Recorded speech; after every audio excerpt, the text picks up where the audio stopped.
So what does Geico have in common with Grey Goose and Huffington Post? Well, all three were founded by people who found success later in life. You can call them encore entrepreneurs, you can call them late bloomers, but all three companies were founded by people who started the businesses when they were over 50. And I'm going to tell you about those three and three others in this episode of Over 50 TV, and that, my friends, is up next. Hi, welcome to Over 50 TV. My name is Lou Reyes. I'm your host. And listen, if you're new to the channel and you want to learn how to start, build, and manage a business when you're over 50, then start now by subscribing to our channel. And if you want to get the latest updates, all you have to do is click on that little bell and you won't miss anything. The first person I'm going to tell you about is Sidney Frank. He started a company called Sidney Frank Importing in 1972 at the age of 53. Initially, it was just Sidney, his brother, and his secretary.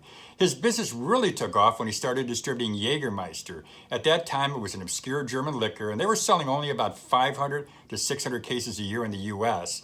But he had a genius for brand building, and it was that genius that made this headache-inducing liquor a household name.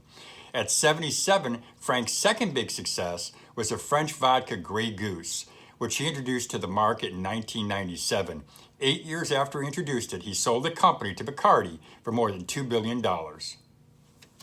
Next up, Arianna Huffington. She was 55 years old when she co-founded the Huffington Post, a news and opinion website and blog. She says, I ran for governor of California in 2003. The campaign was a failure, but I learned a lot about the power of the internet. Most of our money for the campaign, almost $1 million, was raised online. When her platform was sold to AOL in 2011 for $315 million, she received $21 million. The next late bloomer I'm going to serve up is Harlan Sanders, the founder of KFC. Sanders was a job hopper most of his life. At various times, he was a steam engine stoker, insurance salesman, and a laborer. In 1939, Shell Oil Company offered him a filling station in exchange for paying the company a percentage of sales. But gas wasn't the only thing he sold.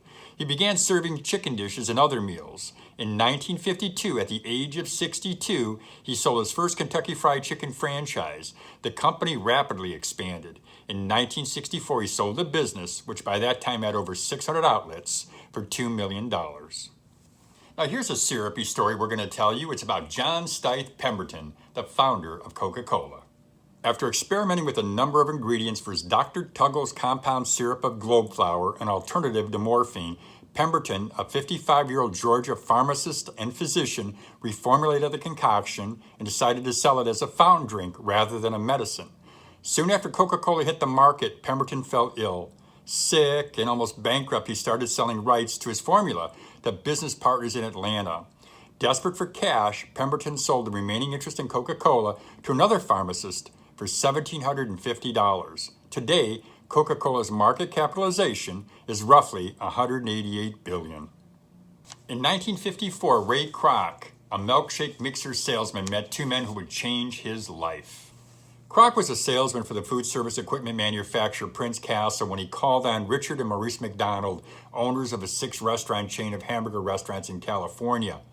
Impressed with their concept and convinced the small chain had the potential to expand across the country, he got in on the action. In 1955, he partnered with the two brothers and opened his first McDonald's franchise. Kroc standardized the business, established strict policies, offered innovative franchise opportunities, and he led the company's national expansion.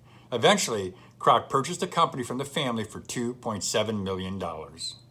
When you talk about people who disrupt industries, you gotta take a look at Leo Goodwin, the founder of Geico. Goodwin entered the insurance business in San Antonio, Texas. As he gained experience, he came to the conclusion that if he bypassed agents, he could serve his customers better and reduce costs by dealing directly with his customers. So in 1936, at the age of 50, he and his wife Lillian founded Geico. They worked 12-hour days with little or no salary for several years, operating in the red till they made their first profit in 1940. Today, his dream is now a publicly owned company with assets of nearly $27 billion. I hope you enjoyed hearing about these 6 late bloomers. I found their stories inspiring, and I really hope they inspire you. So listen, if you're looking to start, build, and manage a business when you're over 50, start now by subscribing to our channel. And don't forget to hit the little bell so that you get the latest updates and so that you don't miss anything. And as always, have a great day, everybody.